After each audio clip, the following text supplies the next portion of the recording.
Cooking Today, brought to you by the Sola Healthy Lifestyle Kitchen. Lose the sugar, not the taste.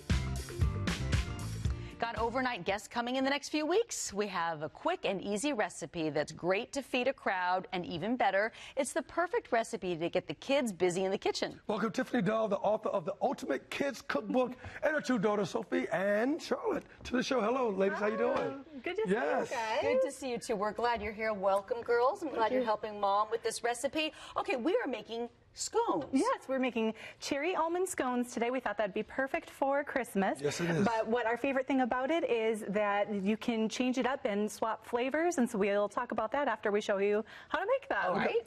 So we start, the best thing about this recipe is that it is so easy to make that it's done before the oven has even preheated, and it's all in one bowl. So in the bowl we start with flour and sugar and baking powder, and Sophie's adding candied Christmas cherries that have been chopped up. Oh, wait, hang on.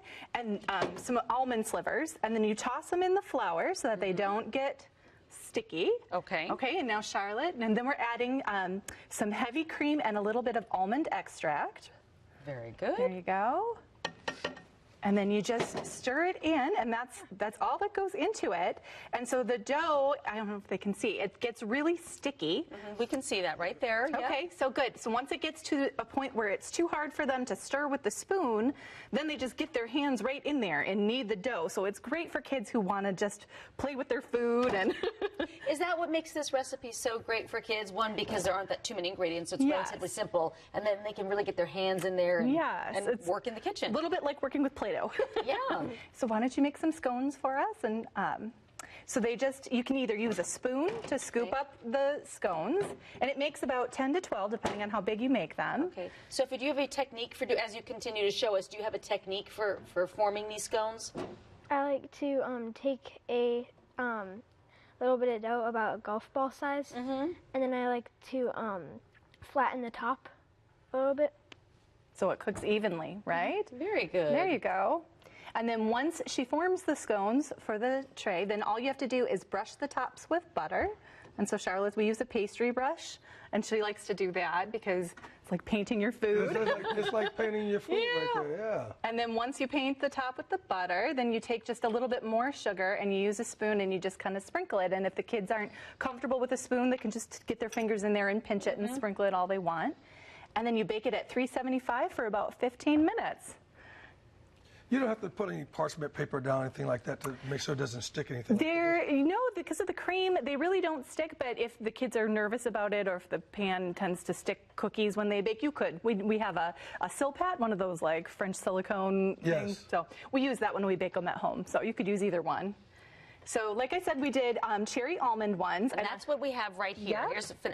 You were talking, Tiffany, about how you can really substitute different ingredients. Talk about some ideas. Sure. So cherry almond we usually use just dried cherries during the year, but at Christmas time I went to shop for the ingredients and I found those fun like fruitcake cherries. So for the holidays we threw those in instead.